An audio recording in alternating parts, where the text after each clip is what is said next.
Hello everyone, thank you for tuning in. I am Jay Lee. This is Jay Lee's Corner, and this is my review, my late review for Insecure Season 2, Episode 5, Hella Shook. I was busy yesterday. When I got home last night, I was tired from hanging out with my cousins. Had a little bit to drink, so I was tired by the time I got home. And I had to watch Game of Thrones too, so yeah, Game of Thrones, then I went to bed. So this is why I didn't post my review yesterday.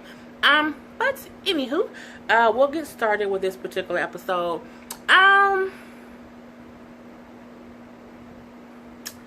Issa really on this whole, I want to just be loving people and want to be free and want to have a whole phase. We see that she is very serious about that.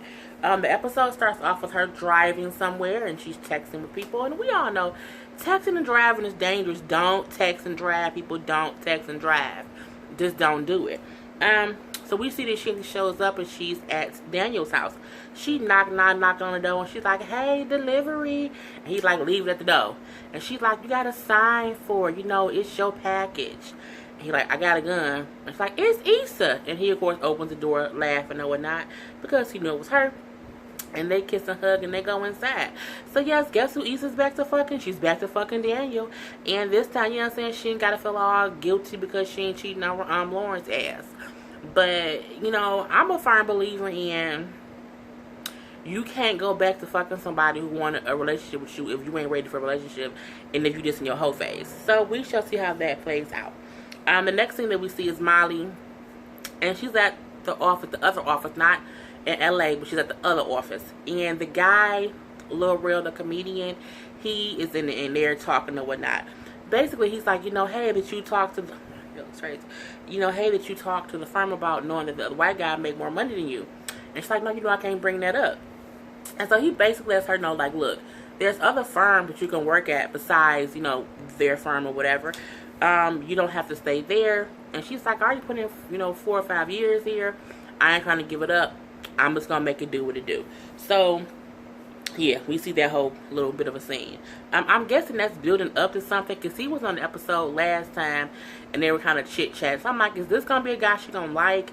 Like, I'm just assuming that him, having 2 guest starring spots is going to lead to something. I'm like, why he keep talking to her about expanding and changing this? I'm like, hope maybe that's going to go somewhere. Who knows? The next scene we see is Daniel and Issa, and they just finished having sex. And they watching that dumbass show. It's like a slave drama. And there's Regina Hall and Scott Foley. And she like, "Why you let her shave you, massa?" And she crying. And he was like, "I only let her trim the tree. I'll let you tend the bush." I'm like, so you mean to tell me the slave getting mad because the slave master let somebody else suck his dick, and he tell her, "No, you can still suck my dick"? Because that's what I got from it. Because then she was on her knees, and I'm just like, okay, is that what but again, this is a TV show, watching a TV show, so I don't even know what I'm talking about it. I thought it was funny. But, she getting up and she getting dressed. He like, "Oh, you leaving?" And she's like, "Yeah, I'm about to go." So he like, okay.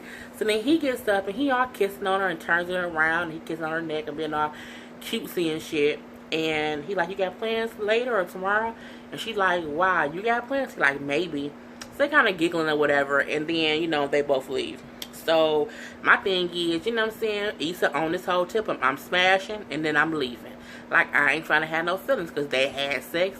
And she up when she about to go home. I mean, it's still the same day, I'm assuming, because it's still daylight outside. So that was really like a real, real life booty call. The next thing we see is Molly and Issa at Molly's house. So Molly's putting together like flower arrangements for her parents' vow renewal ceremony. And at this point in time, Daniel texting Issa, and they having a text conversation. So they have a text conversation. And Molly's like, "Well, who was that?" "Oh, girl, that ain't nobody but Daniel." So she's like, "Oh, so y'all cool now?" And she's like, "Yeah, we good.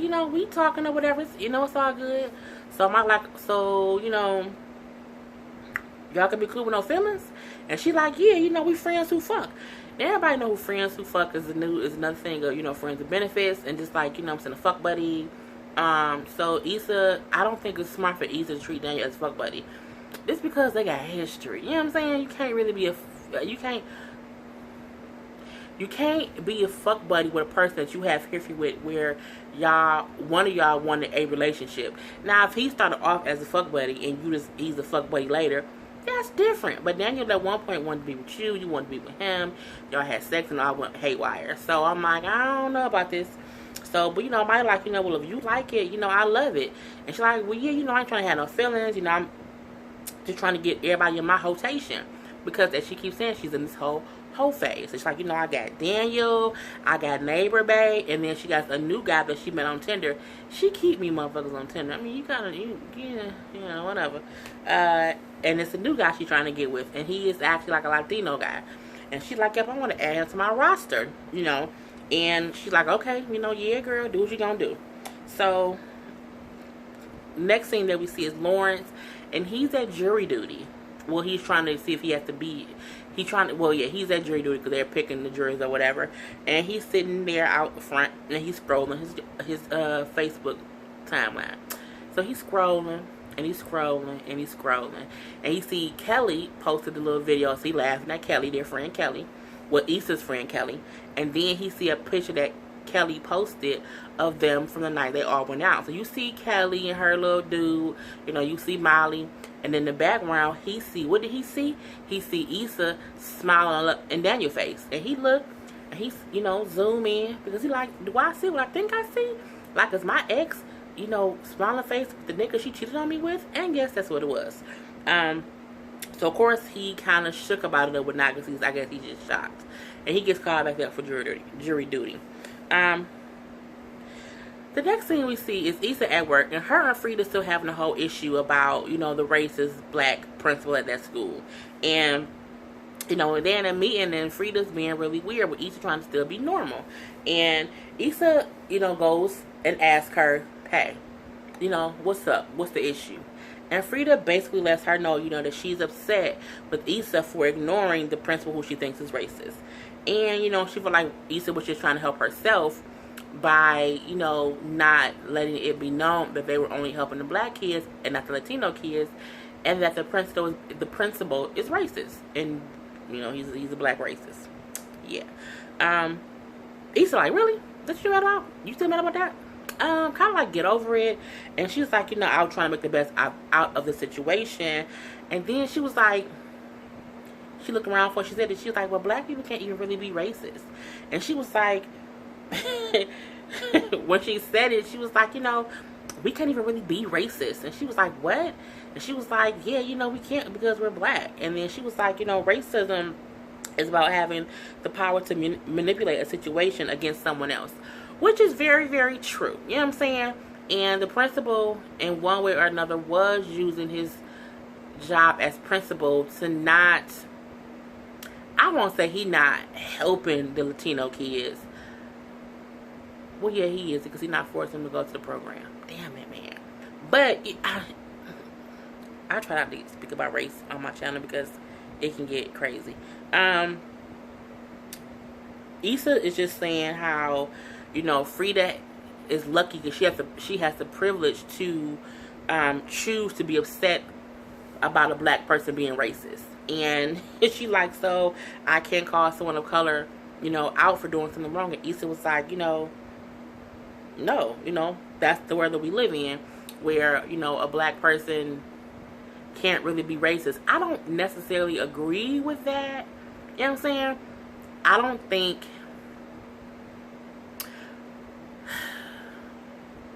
I think there's different forms of racism. And they show him in the light form of racism. So I don't even want to get into the whole racism thing. But, she said it, not me. So if you're like, look, I just expected more from you. And they not going to agree on the situation. And the reason they not going to agree, I think, is really because some black people really do think a black person can't be racist. Only because they're not being like a blatant, I hate Latinos, I hate white people. You know what I'm saying? How you have white racists who will clearly say, I don't like niggers. You know what I'm saying?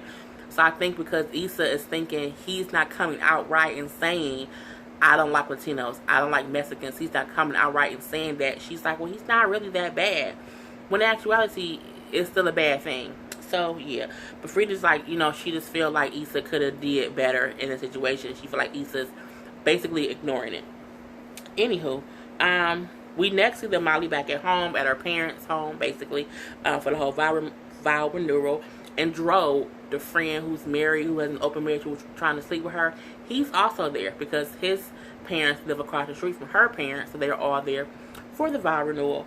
And they were talking about them and how she's like, yeah, it was kind of weird. We were both drunk. He like, I wasn't that drunk. And she's like, oh, well, okay. And he like, look, have you ever thought about us like that anyway? She's like, well, yeah, when we were younger, back in the day. She's like, but you married now, so that's out the question. I ain't trying to have that in my life. And he like, okay, that's cool. As long as me and you will always be good. We always gonna be friends. And she's like, okay. So they like laughing and joking and stuff. It's all good. We do see Lawrence, and he's in jury duty, and he's basically still trying to sneak and look at his phone to look at this picture. He keeps looking at this damn picture where Issa's in the background. She's smiling with Daniel. I don't know what he's looking at to see if he gonna keep looking and he gonna see something extra. Like, you think if you look at it long enough, you can hear what they're saying? Like, no, you saw what you saw, and he's so not paying attention that he's been dismissed as a juror, and he's not even listening. He don't even hear them saying, juror number 3, you can be dismissed. And then he finally hears, and he gets up and he leaves. So yeah, we do see Issa on her Tinder date with the Latino man. But when she first get in there, I don't know if it's because she didn't initially see him. But when she walked in, she texted Daniel and asked Daniel if he was going to be busy later. So, she sent the text, and then she's looking around the restaurant, and she see Tinder Boo. And she's like, okay, Tinder. I mean, because he was a nice looking, I think he looked older. I think he looked very distinguished, like he was maybe in his 40s, not his 50s. Or his late, like he's maybe 39, But he looked like an older gentleman, in my opinion. He was so cute, though. And she has her typical Issa conversation in her head. Like, hey, she compared some drink and said, keep the whatever and leave the hoe. Because she's trying to be a hoe out in these streets. And, when he said something about his hands, like, oh, are you good with your hands or are you good with your dick? You know how she has that. She didn't rap it this time, but she had a conversation with herself to him in her head. We know that always happens. After that, Daniel does text her back like, okay, you should come through. And she responds like, oh, no, something came up. I'm like, damn, Issa, you gonna text him just because you ain't had nothing to do and not because, Latino boo is cute. You don't want to see, Daniel? Damn, Daniel. But, anywho, she's on her date. The date goes well. They're laughing and talking. They have things in common. They're talking about Marvel versus DC, the whole comic thing. And so they have a good date. The end of the day comes, and she's kind of like ready to, take that next step, because she's trying to get it in. And he like, oh yeah. She's like, we the night's so early, I don't have anything to do. You want to still hang out some more? And he's like, oh, well, no, I have an early flight to catch tomorrow, so I can't. He's like, but, we can definitely do this again. And that gives us a reason to see each other again. So she's like, okay, good. Because it was a good day. We see Issa at her work retreat where they're at like a team building situation or whatever. And, at that, Daniel does text Issa, Issa texts Daniel and was like, sorry for not being available last night. He's like, oh, it's okay.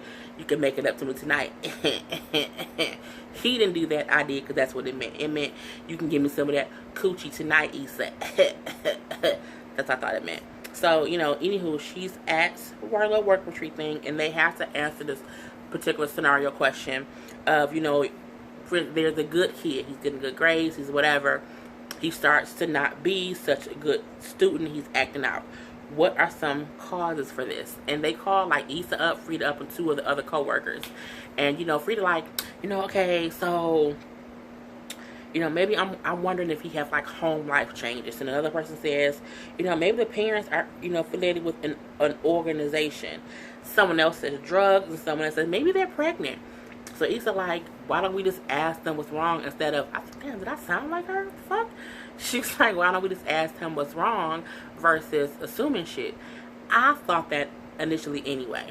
And the boss is like, those are, that's really good answers. That's good. And then Frida go ahead and point out and say, well, honestly, it could be more than one thing, because even adults have trouble being honest with themselves about stuff. So you took a whole shot at Issa, like a whole shot in front of you was, what I'm saying, Patty at that particular moment. That was all about Issa. Because, what Issa said to me was true. If a kid is, at one point acting normal and then they all of a sudden start acting crazy, ask them, bruh, what's going on with you? Don't assume what's going on. Ask them. Communicate. Open communication is always key. If open communication was going on the goddamn Power show, Tariq wouldn't have got Brandon killed. You know what I'm saying? If you have not watched Power, I'm sorry, but you should have already watched it because it is Monday, so that wasn't a spoiler. It's been on. You had time to do it. Leave it alone. But yeah, you have to communicate with kids to see what's really going on. So shout out to Issa wearing her public enemy shirt. I felt like that was also a thing, an unspoken part of the scene where she's kind of the enemy in that situation, where no matter what she say, Frida gonna look at it a different way, and so do some of the other staff members. But whatever. We see Molly has invited that dude Lionel, who she didn't like, as her date to her parents' wedding. Why? I don't know, because we know she don't even like Lionel. She don't like Lionel, so she does introduce Lionel to Dro, and they're like, "Oh, well, y'all met at work?" And like, "No, we met somewhere else. I think she said he was an investment broker and he's something else, and she didn't have his right job title or whatever. But he there for the parents' vow renewal, and that was that whole scene. Next, we see Lawrence, and he meeting up with Tiffany's husband, whose name I do not know, but I know he's Tiffany's husband. And Tiffany is, of course, is the other friend, the one who's married. And Lawrence is asking the husband if him and Tiffany knew about about Issa and Daniel. And he's like, look, we don't discuss y'all no more. After that whole Tasha debacle, we don't talk about y'all because we end up taking sides and it causes issues within us, so we just don't talk about y'all. So Lauren's like, yeah, I'm just shocked that she's still seeing them. I can't believe it. I think it's crazy. That's crazy that she's still seeing the person who she was cheating on me with. I wonder if all this time she was playing me and seeing him the whole time. And her husband was like, what? And he's like, yeah, women are, they able to hide their shit. All this time I thought, she was being faithful, but she was really out here doing her own thing. And he like, really, it wasn't all Issa's fault. And one was like, what? And he was like, well, think about it. Y'all were together for 5 years, but for 2 years, you wasn't even doing shit. You was unemployed, letting her take care of you. You kind of left, you left that door open. He like, oh, so that gave her a right to go cheat on me? He's like, no, I'm not saying that. He's like, but I can understand why she went out and she was attracted to someone who was really doing something. I think for the first time, Lawrence he didn't think about what led Issa to even like someone else. I mean, you didn't do shit for 2 years. You were on the couch for 2 years. You did let her take care of you for 2 years while you were unemployed. So while she was wrong for cheating, you weren't doing your job as a man in her life to not even have her mind wonder about what else is out there. And so for the first time, someone who was his friend said it to him, like, it wasn't all her fault. Meaning, it don't mean that she was right, but it don't mean that you were innocent in the whole thing. You were innocent in the point where you didn't cheat on her, but you still weren't a man. You wasn't the man in the situation. You know what I'm saying? For 2 years, you just didn't do shit. And women want to be with someone who they feel like is doing something. If you're doing nothing, like, what the fuck am I with you for? Basically. So the next scene we see is Mommy talking to her brother at the parents' vow renewal, and he like, oh, that's you? Talking about the guy Lionel. And she's like, yeah, it was the guy I met. We went on a date, and I'm giving him another chance. She's like, oh, so basically you didn't like him. She's like, no, but she gave like little points of what's good about him. And he like, basically it's still a pity that you don't really like him. And she like, I'm giving him a chance because I'm hoping I can find something like what our parents have, what mommy and daddy have. And he like, look, you can't settle. If you don't like him, what's the point? And she like, well, you only saying that because you married a stripper. And he like, look, I love Kim. She trapped me, but I loved her. Kudos to him being honest. He fell in love with a stripper who trapped him, but now he does love her. But he like, but either way, you know, why are you with him if you don't like him? You know what I'm saying? His point was, I love my wife. She trapped me, but I love her. Why are you with this person who you don't even like just because you're hoping to get something that might not ever happen? Because you might not even have a marriage like our parents. So that's stupid. We see a scene of Issa calling her brother. Basically, she's calling him to try to solidify the fact that she was right and not wrong, because she always likes to be right. She brings up a time when they were younger and how some white girl said there was a sex scene at the end of a movie and she knew the girl was lying. And, you know, because she's never wrong. And he like, what are you talking about? And she's like, well, my coworker's saying that, I was reading my notes and lost my train of thought. My coworker was saying how she thinks I'm leaving out all the, you know, the Latino kids. He like, well, why are you leaving out all the Latino kids? He's like, no, I didn't say all. He like, you just said all. He like, you know, that's how you are. You can never be wrong. And she was like, never say never, whatever. But kind of proves his point to where you are so focused on being right that you can't be wrong, that you don't even realize when you say stuff and it's wrong and you didn't deny that you said it. You know what I'm saying? Like, you don't realize that you're wrong and you can't admit that you're wrong. And so she basically hangs up on her brother.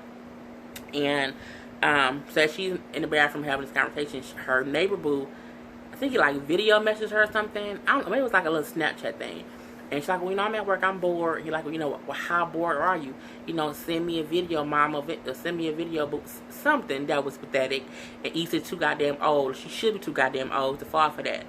So what does Issa do? She tries to take a picture of her titties in the goddamn bathroom. But as she's lifting her shirt up with the phone, her coworker walks in. She's like, oh, I was screening for cancer. She was like, that's just nasty. Everyone know the rules that you're going to take a naughty picture at work. Go in the stall. You don't take a naughty picture at work in the bathroom by the sink. Okay? Because anyone can walk in. You know what I'm saying? Unless you lock the door and it's a private bathroom, okay? You don't take those kind of photos anywhere else. I can admit, I might have taken a photo, you know, maybe, possibly. Not admitting to it, but if I was to take a photo, I would definitely go into the stall or into a locked bathroom where no one can walk in and see what I am doing. But Issa's so caught up in her whole face, she ain't even realize it. So yeah. The next thing we see is Molly at her parents' renewal, and she's talking to her aunts, like her great aunt. You know what I'm saying? Like, you know, the Aunt Berthas, the Aunt Noras, you know what I'm saying? The older aunties. The great aunt, you know, my Aunt Willie, you know what I'm saying? Aunt Pearl, you know what I'm saying? Them aunts. And the aunt's like, yo, you know, I'm so happy they made it 35 years. And then the one said, I'm surprised they made it past 5. You, girl, hush up. Well, I'm just surprised, you know, after everything he put my sister through. Somebody like, what the fuck they talking about? So then the one aunt, as they walk away, say, what was that? What was that heifer's name? So something didn't happen with her parents that Molly don't know about. Somebody looking like, what the fuck are they talking about? So next we see Issa, and she's driving. And what is she driving doing? She's driving and texting, which is dangerous. Don't do it. So she's texting a potential bae, and she's like, oh yeah, that picture, your profile picture was really cute. He's like, oh yeah, you know what I'm saying, I can send you another picture. She's like, oh, okay. And what does he send? Another goddamn picture. So as she's driving, she's at a light. The person honks because the light is not green. You need to go. Like, go! So Issa drives. The text comes up. He sends her a dick. I hate when people send me unsolicited dick pics. If I don't ask you for a dick pic, don't send me a dick pic. And I never will ask for a dick pic anyway. That's just disgusting. So he sent her a dick pic, and what happened? She crashes her goddamn car because she's texting and driving. So as the dick pic coming up, she ain't watching the goddamn road. She watching goddamn dick over this way. And because she watching the dick this way, she don't see the car in front of her has stopped, and she smashes and crashes into the car. So her car, her front end is smashed in. And she's like, fuck. And all of this because she was looking at the goddamn dick. Dick is never good enough to crash your car, okay? It will be there in the morning. A text will be there when you stop at another light. Don't be looking at dick when you driving, okay? So, yeah. The next thing we see is Molly talking to her brother like, you know, did Dad cheat on Mom? And the brother like, you know, yes, Dad did cheat on Mom. And she like, and Mom doing, she was okay with it?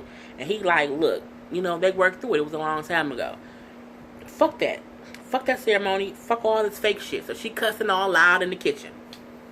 Her mom and daddy come in like, Molly, calm down. What's wrong?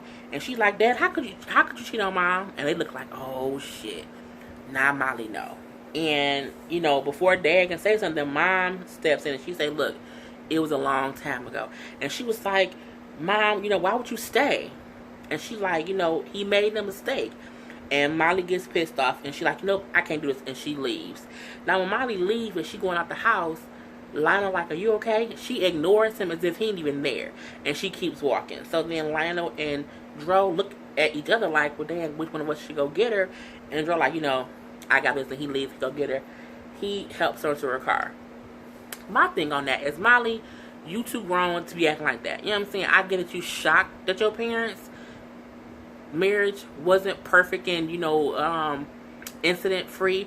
But everyone should be well aware. Marriage is, if a relationship is hard, imagine being married for 35 years. You know how hard that shit is?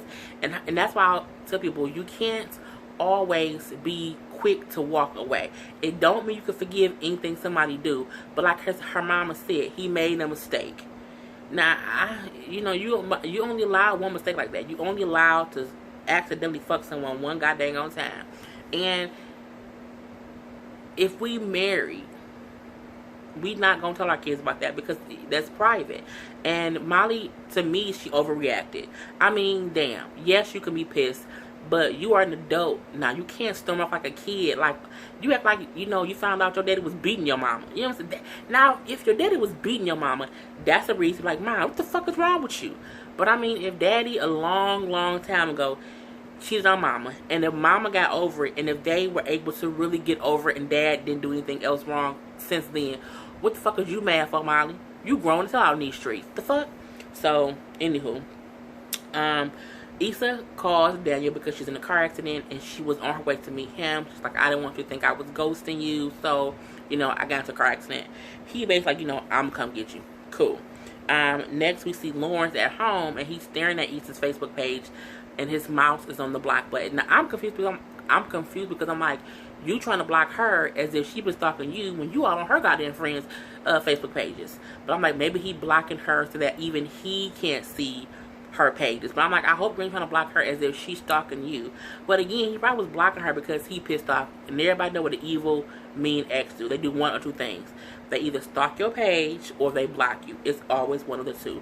So because he's probably upset thinking that she's been playing him this whole time, or he blocks her. Or he could be he's trying to move on with his life. Who knows? But either way it go, Lawrence blocked Issa on Facebook. We see Molly and Dro driving, and she said how she can't believe her dad cheated. You know, Dro like, I'm sure he feels horrible. And she's like, well, he should. And why the fuck are you defending him? And he like, I'm not. I'm just saying, you know what I'm saying? He probably do feel bad. And she like, well, he should feel bad. You know, I'm walking around here trying to find a man like my dad and not knowing that, you know, my dad and my parents' marriage is, you know what I'm saying, it's fucked up. And she's like, I feel stupid. He like, you know, well, you shouldn't feel stupid. You're looking for someone. You're trying to find someone who will love you and be good to you. That's a good thing. So, you know, they riding or whatnot. We see Daniel get to Issa. And he like, oh, hey, what happened? It's like, oh, nothing. I was driving. I, you know, hit something. And I'm okay. So they hug. So when they hug, he kind of hugged her tight. You know what I'm saying? And she was, you know, you hug someone, and you kind of inhale, and then you exhale because you feel so calm and cool and, you know, whatever. And he was like, I got you. I'm here. I got you.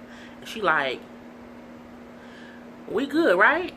And he like, what? He like, yeah. She's like, no, I just want to be, you know, clear that, you know, what we got going on. Like, we dating other people, right? He like, oh, well, yeah. It's like, yeah, because she like, you know, because last time I didn't go about the right way. You know, I want to be upfront about things now.